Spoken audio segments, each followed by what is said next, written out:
Abram, how are you, mate? Back again. Hey, always a pleasure, Daniel. Nice seeing you this What week. what's going on? How's your week been? What's been going on in your world? Crazy busy, as it is every April. We always complain about it and we do nothing about it. That's as it goes.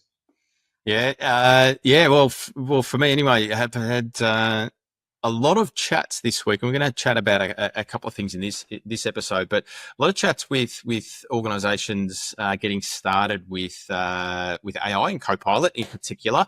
Now, what people are starting to feel is that they're falling behind a little bit. We've got all of this talk about all these new technologies and these new things coming out. We're going to chat about agent swarms in a minute as well, which a lot of you watching and listening may not have even heard about yet. But we're going to have a chat about that. So people are starting to get this idea that they're falling behind at a rapid rate of knots. But look, the reality is that people, it's still early, extremely early in this space. So those watching and listening, don't be put off. You're not falling behind. There are a lot of things coming out, but how do you sort of what's your take on that with things moving so quickly? Well, yeah, it's been really astounding how fast the industry, the tech, and even Microsoft is moving. We've got Mm. this saying in our organization that a week in business chat is a month anywhere else. Because we are, of course, we were all working on something else before this, and we are moving so fast. Like we make decisions, we go. It's just absolutely astounding how fast we can move. And yet, the open source and the startups are moving even faster, right? Yeah. This week we had multiple releases, from OpenAI for the 4.1, 4.1 mini and nano, O3, O4 mini. I probably missed one or two in there, not to mention the other labs and all of the things that they are doing. So it is moving fast. Mm. Yes, that is totally true. And also, it is still very early, and it's That going to is keep absolutely. going fast. Yep. The good news is, as much news and hype and everything that comes out, right? We can see the trajectories, we can see the trends. We know the things that are coming out and the way they are going to improve things. Sometimes we get a little bit surprised, but we can see these things coming and we can plan for them and get them into our products, make them, safe and available for enterprises and other businesses to use. Topic question without notice is it? I know we're both sort of ingrained in this AI space every day, but is it a fad? Is it going to go away? And is it we've had when AI the conversations first arised and all that sort of stuff, everybody, it was moving really really really quickly, and everybody was talking about, it's just a fad, it's just it'll pass over, it'll blow over, there's no point sort of going too far down the track. What's your take? What are your thoughts? I do not think that this is blockchain 2.0. I never got into NFT and crypto and blockchain. Of course, Bitcoin prices don't seem to be a fad with however many trillions of dollars are in Bitcoin, but we don't actually have much utility out of it yet, other than Yeah. betting on the price. Mm. This one is not a fad, right? And we can point to a few other tech trends and say, sure, it didn't matter that much. But we can also point to mobile phones, smartphones, Yeah. the internet, the PC. They weren't fads. They took some years to really find their footing. That's absolutely true. But this wave of AI is not going anywhere. Mm. I agree. I don't think so either. So, hey, I want to chat to you about an area that's probably it's rapidly changing at the moment, and it's probably the biggest area, the advancing area at the moment is around this concept of agent swarms. So having multiple autonomous types of agents working together in a more, I guess, coordinated and distributed type of way, and really forming your digital employee type of ecosystem. We've spoken before about how how good I'll say agent architecture is anyway, in terms of having specific agents for specific tasks. So handling one type of thing. So in this concept of agent swarms, each type of agent's really typically specialized for a particular task, and then they can call on each other. How are you seeing, first of all, how powerful is that? Second of all, how are you seeing the potential of that in organizations? Are we going to start to see, I can see, single person organizations now having not actual physical employees, but entire companies being built with these type of agent swarms. I think the term swarms really seems to come out of like science fiction, I think, and we imagine some superhero movie where like the villain or the hero has robots all over. My kids watch Sonic 2, Sonic 3, right? And Dr. Robotnik has got all these robot swarms doing his bidding, and I think we kind of latched on to that mental image of these things in a way that's fun, but also probably not all that helpful. On the other hand, like we can see where this trend is going. Like I said, it's any particular new release of OpenAI's Swarm prototype or Google Agent to Agent or other things, like individual features can be interesting and a surprise and get a lot of hype. But we can see this trend for sure of moving towards these more specialized agents working together on your behalf. I do think the technology is moving that direction. As we iterate and find AI's footing a little bit better, we're finding what works better. And this is something that we've absolutely learned in Microsoft 365 Copilot, and we've seen these lessons apply to other AI products as well, where they start off, they're just model knowledge, and they're great for that. And then they add web search, and then they start adding a few more tools, and then they kind of hit a wall for how much and how many different things that they can do. It turns out it is incredibly difficult to have our current technology of a language model and language model orchestrator for these transformer models to coherently, consistently, accurately, relevantly use tools. It only works for a handful. I'm hearing for a long time it was only about 5. It seems like maybe the industry is now getting to about 20, which is encouraging. And if you look at O4 Mini, for instance, that just came out, it's actually able to use several tools, quite consistently and to great effect. But what it can't do is 1,000 things. It doesn't have 1,000 tools. An example I usually use in Microsoft 365 Copilot is, add a comment to a Word document. That's relatively common, but it's also not in the top 10 things, not in the top 20 things that I do at work. Yeah. And there's 1,000 or 10,000 capabilities behind that. And so we imagine AI just able to just do all of these things for us, and it doesn't really scale that way. What's really great about agents, and particularly agents working together in a swarm, or if you want to call it a crew or whatever you want, group is what AutoGen calls it. Lots of terms.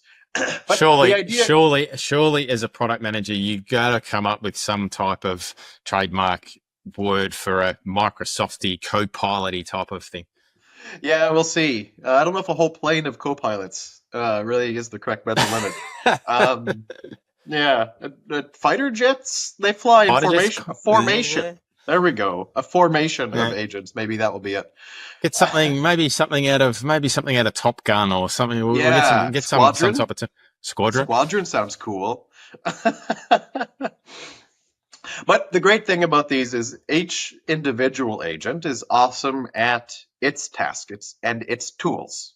And it's Mm. got the instructions and the capabilities to use, a handful of tools that are necessary for that role, persona, piece of the process, business task, whatever it is. And when you have an orchestrating agent, let's see, Top Gun, this would be squad leader, wing leader, if this was Star Wars, right?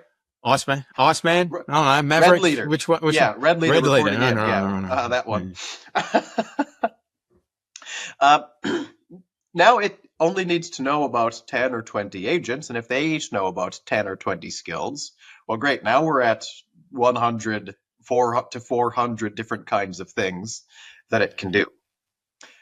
Possibly it can scale farther than that. We'll see. The other really useful thing about agent to agent is that each of these individual agents gets its own room and its own instructions. Like if you try to put all of this information into a system prompt about 400 different things it can do, right, it's really going to lose coherence very quickly. So exactly what shape this turns out to be, if some equivalent protocol to MCP really takes off in the industry, or it's built into the API like OpenAI does with agent handoffs, or we have some sort of Copilot squadron, or whatever, that the individual feature and its exact shape isn't quite obvious yet. But I think there is a clear trend on this. And now, of course, it does allow you to do much broader things, because it can use those 100, 200, 400 different skills and capabilities. And now we're getting to like a useful subset of the number of things that I do. Mm. So where are we at with you speak about these orchestrator agents? Where, from a specifically from M365 Copilot perspective, where are we at with that? Is that where are the capabilities at? Well, I was pretty intentional last year when we released the original, the agents product, and how we built it. I knew at the time when we started working on it in January of 24 that we didn't yet have the technology for agent swarms. Like they weren't going to work yet. But I could tell already at the time that is the trend that we were going to be moving towards. So I was intentional when designing this the first version of this product is, yes, you can click on an agent and have a conversation with it. But more interesting, and what I recommend anybody to use once they're familiar with an agent, is to use it in one conversation by at mentioning. So you can start with Copilot or one of your agents, and then you can continue the conversation with another agent. And you can continue that conversation, with a third agent. So what that's doing is making you the squad leader, the swarm owner, what beehive keeper, apiarist. Anyway, Okay, if you're watching and listening, in the comments below, or hit us up, give us your idea or your thoughts. Let's brainstorm some ideas for our swarm leaders. Anyway, continue on. So when the product that we have allows you to be that swarm leader. So you have to know which agents to use, but you can use them together, and they're aware of all of the context and the project. And it's by far the most useful way to use agents right now, I believe, is setting up that way. Now, meanwhile, you see, features like Semantic Kernel just released their version of agent swarms just a couple of weeks ago. We're going to have a lot of movement in this space coming up soon. Yeah, I know it's interesting how you and I love the way that you explain. And I use this. I've stole this off you, by the way. When I talk to people about using agents in the context of a conversation, so being able to mention, and we've spoken about this before, but that single conversation thread becomes that type of almost like a project, as you call it as well, and I guess having an understanding of what different agents do and bringing them into that same conversation. And that's how you sort of hand off different things to different agents. And it's a good concept that you talk about, where you become that orchestrator agent, well, the human orchestrator, and bring those in yourself, which I think is a bit of a mindset change on how, and we'll get into this in a little bit as well, but it is a different way of thinking about getting a task or a project or a job done. But it's something that needs to become a habit, I guess. Yeah, interesting. Now, there's a lot of conjecture, not a conjecture, but a lot of debate and topic and conversation about automations versus agents. So what's the difference? I mean, we've got agents that can do automations. We've got automations that can do some tasks that agents do. So how do you explain what the difference is between automations and agents? Well, a lot of the difference is just it is new marketing, right? There is some Mm, of that, right? I used to work on cloud, and then I worked on big data analytics, and then I worked on AI, and now I'm working on language models and then agents, right? So there's a lot of companies will take this the trending term and say, oh yeah, our existing software is that, or they'll add yeah. like very minimal kinds of things and say, oh, our existing software is also this thing, and now our product is agents. uh, but I think there is an important and useful distinction between an automation and an agent. So on the one hand, like, we've had automations for a long time, and really, if you get all the way back, right, really just sequential programming is also Mm, an automation. And software yeah. engineering is largely, creating those automations from one hand. And of course, it advanced, right, to robotic process automation and other kinds of things, and across systems like Zapier and if this then that. That the difference between an automation and an agent is how it's decided, how the steps of the work are decided. That's the really key thing. So in Power Automate or Zapier or if this then that, you can call a language model to do a thing, but you have to call it in sequence. This thing happens, and then it calls this language model, and even potentially calls that language model with this prompt, and then it sends you an email. And those Mhm. 4 steps always happen in that order. When it's an agent, instead of those 4 steps always happening in order, the agent decides whether a step is necessary and in what order to do them. So the technical definition, that I like from the industry is LLM plus tool plus decision loop. The decision loop is what I'm talking about here, where the language model, it calls a tool, it gets the results of the tool. Maybe sent an email and gets success, or searches the web and gets some of the information. But then the decision loop says, oh, that wasn't the information that I needed. Actually, I need to search the web again with a slightly different phrase. Or it made me learn about this thing, and now I'm curious and want to go learn about another thing. So this can be super powerful. And I've been playing with O3 that does this natively now in ChatGPT just all of the time.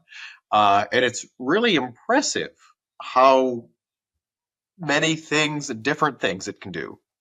I saw a scenario just yesterday. Somebody took a picture of a menu, a Chinese restaurant menu that did not have the restaurant name on it, and asked ChatGPT, find this restaurant.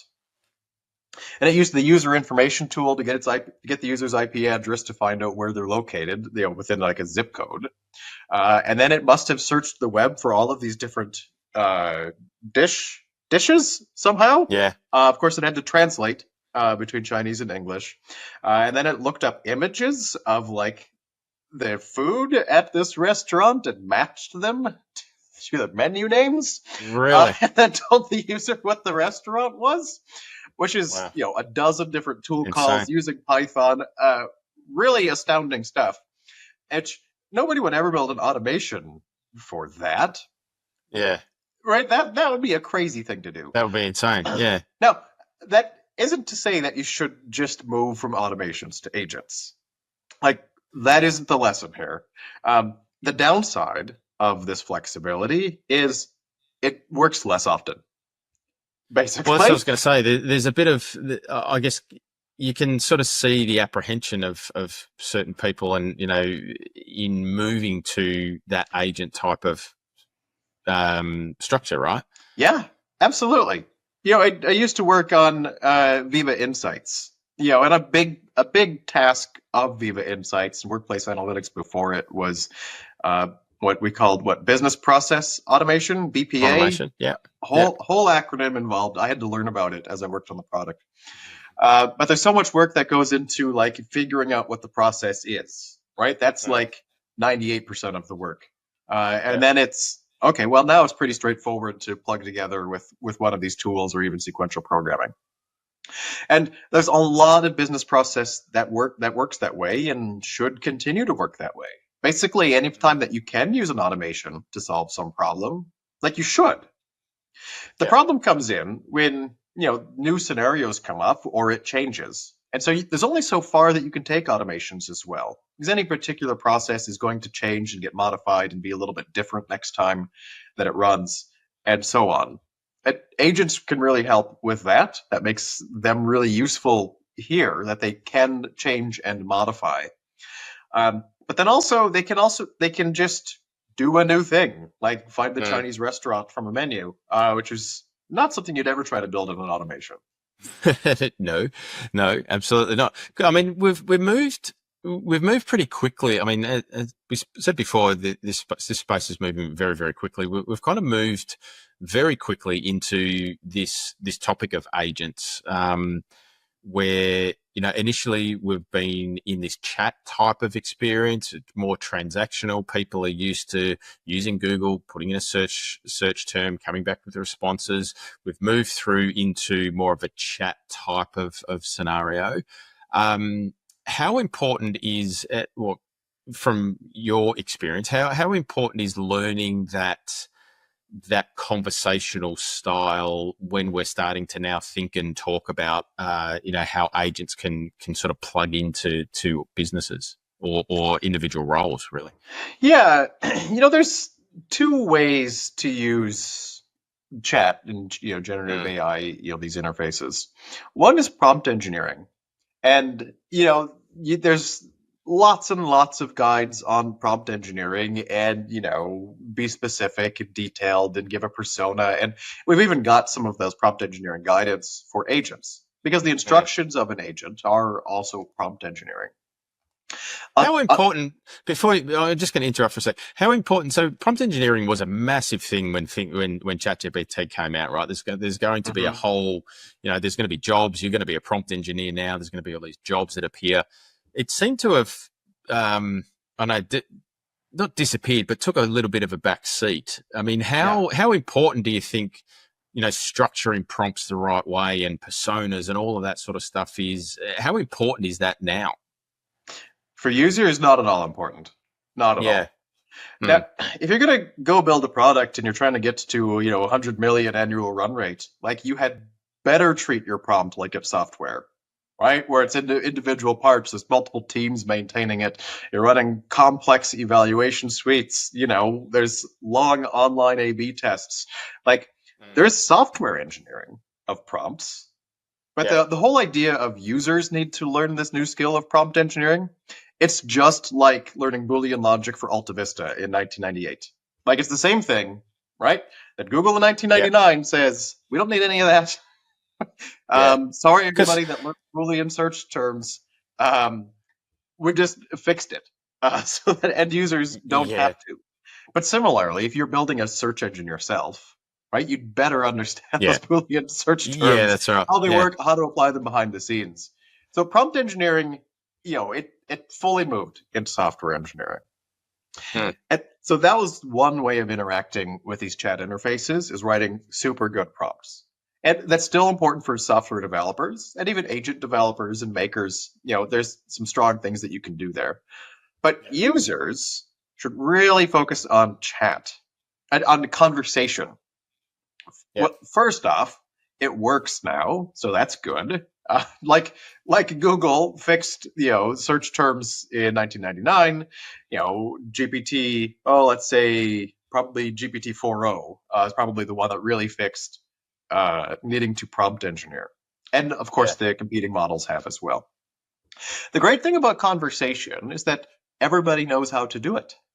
We're having a conversation right now, and you didn't have to train me in talking, right? My mother did that when, when I was 2.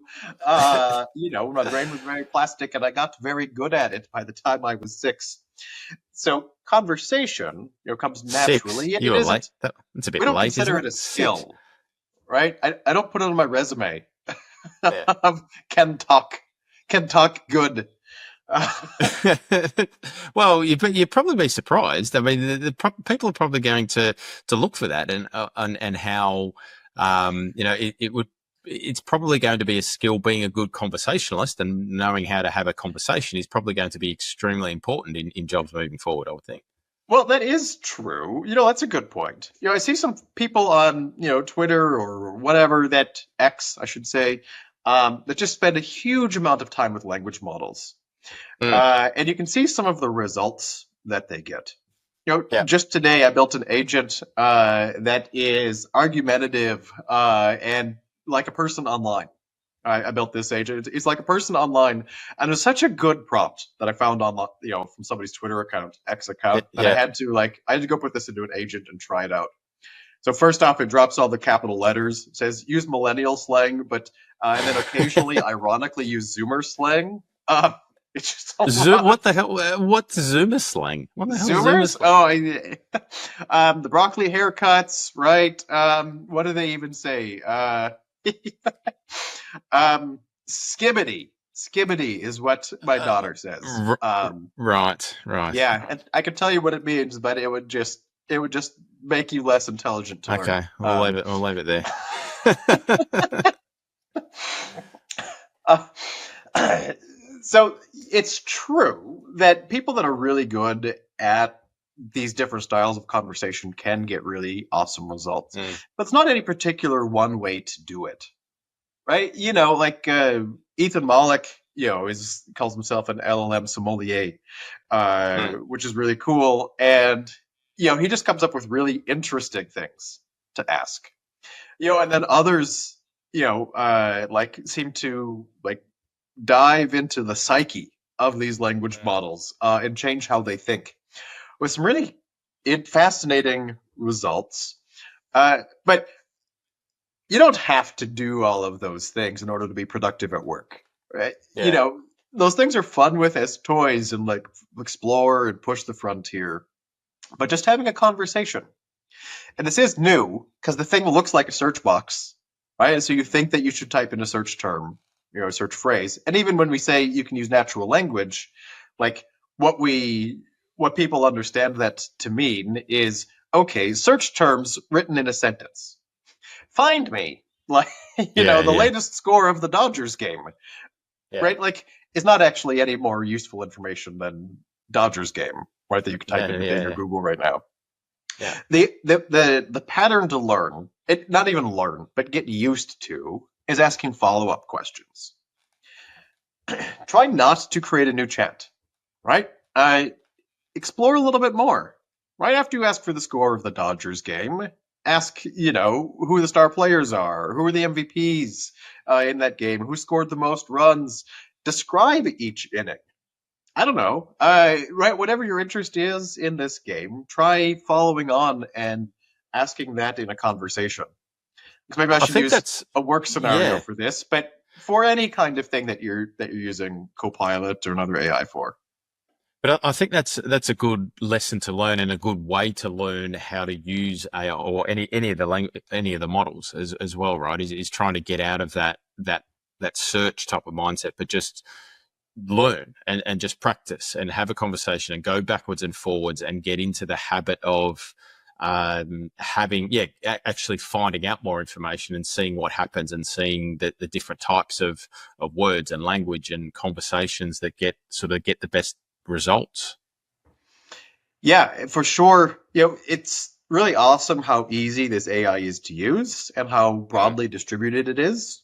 Certainly enterprises are rolling it out, but any person on the planet, if they've got an internet connection and a cell phone, right, they can use Copilot, they can use ChatGPT and Gemini and Claude. These frontier, latest, bleeding edge AI products, and they didn't have to learn a new skill. They didn't have to learn English, right? These things work in basically any language that is widely spoken. And they have access to this knowledge and these new capabilities and scenarios. And Yeah. when they can use it at their work, it's making them more effective without needing new skills. They need new habits. But I think it's focusing on new habits much more than new skills. Mm. Yeah, absolutely.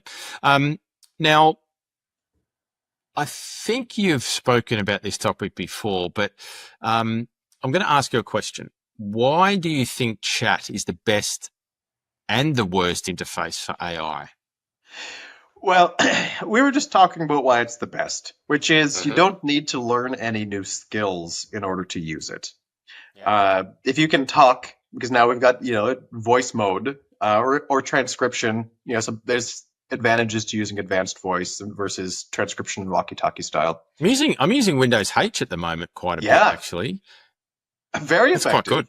Mm. Last Saturday, right? I spoke for 15 minutes with transcription, Mm.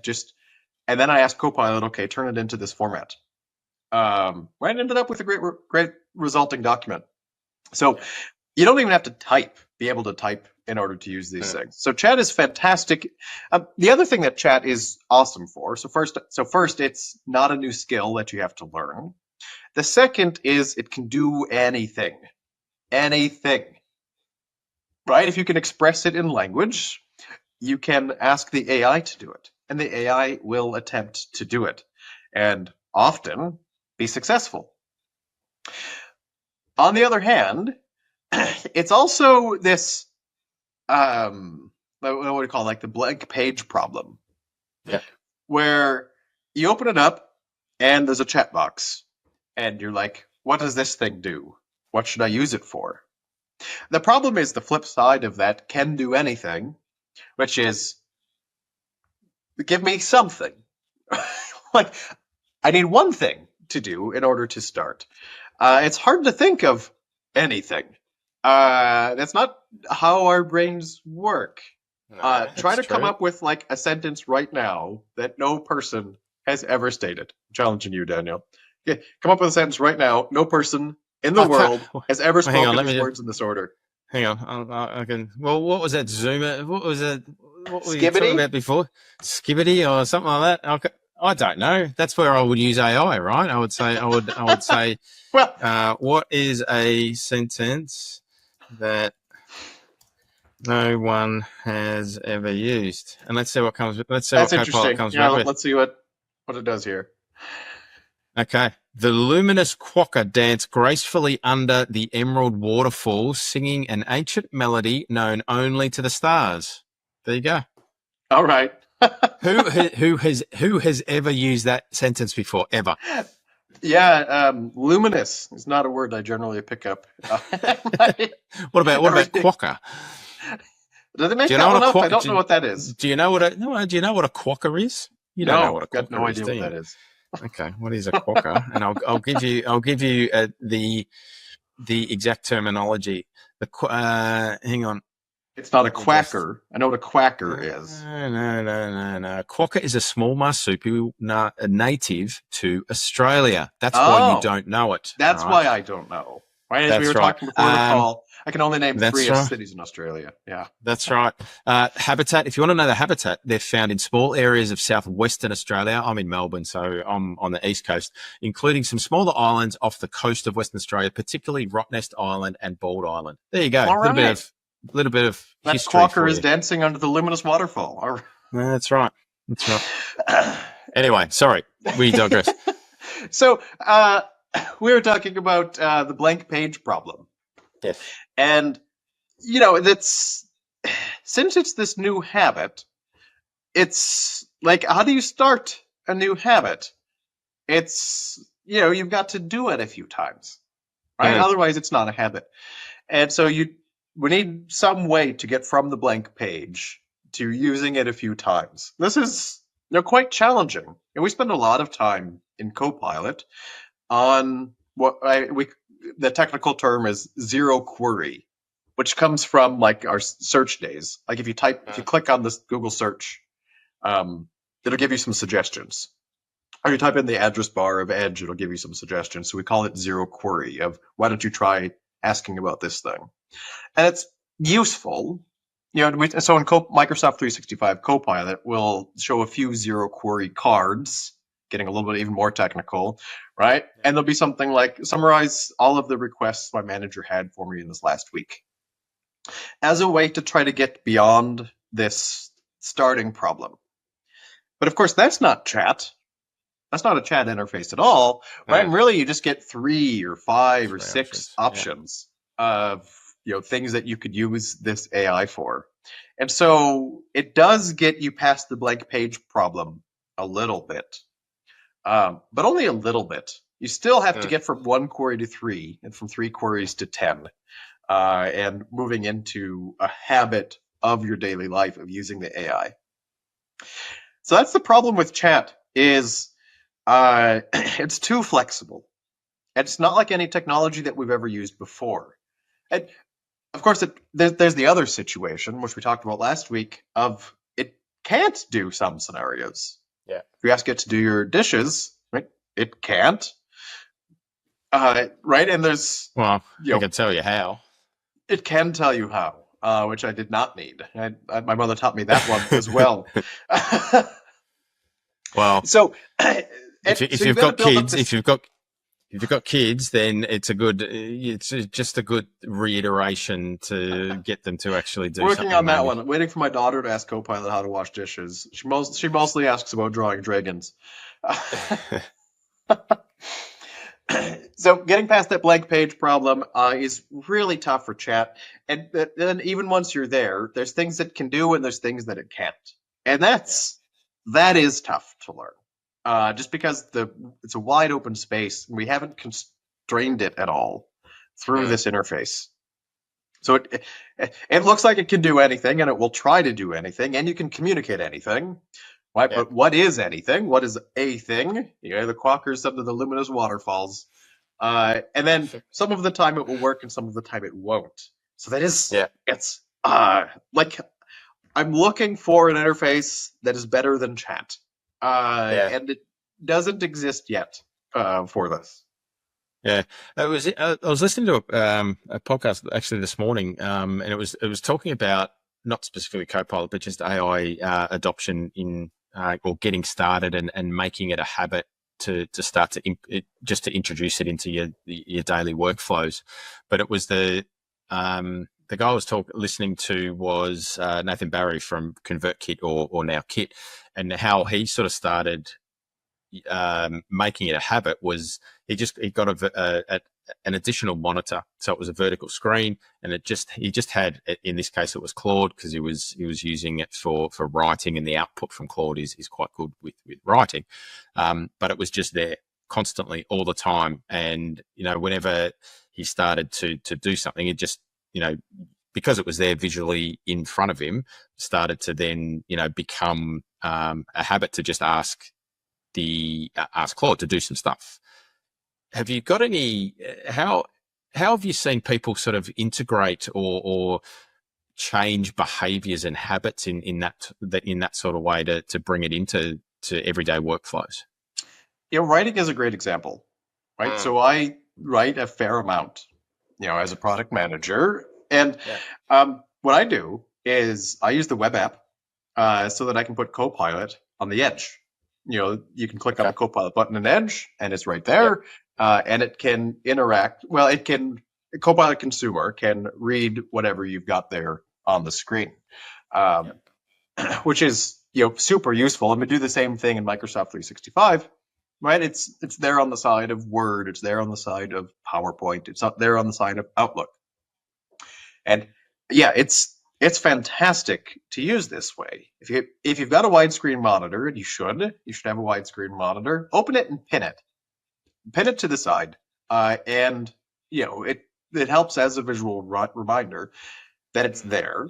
Which is one of these hurdles, of course, is to change products to go use this AI thing. When it's there on the side, it's much more visible, and when it can interact with, or at least read and interpret the things that are going on in the main part of the screen, it's super helpful. The really useful aspect of it, I think, is that it's got the context. Mm. When you're using a chat interface, you've got to, like in a full page, like you go to copilot.microsoft.com, you've got to go open up, you open it up and it's standalone. Yep. And you've got to bring in the context. Right, and we make it easy as possible with slash mention and add files and upload files and points to this and points to that, different M365 things or external things. But it's a bunch of steps in order to get there.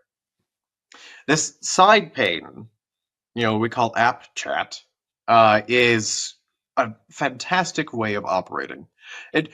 I argue that app chat, while it's not even my project, I think it's better than the full page business chat.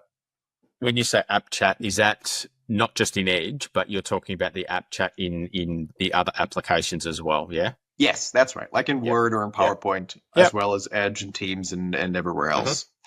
Mm-hmm. I think it's because it's got all the capabilities of what we call, mainline, which is just to distinguish its, the full page experience. It's got all the capabilities of the full page experience, plus it's got context of what you're doing right now without you having to type it in and go click around and add that context in. But really, the app chats are where it's at often. When you're working in Word, you're working in PowerPoint, Excel, whatever it is. Copilot in Excel is awesome, by the way, if you're not using that one.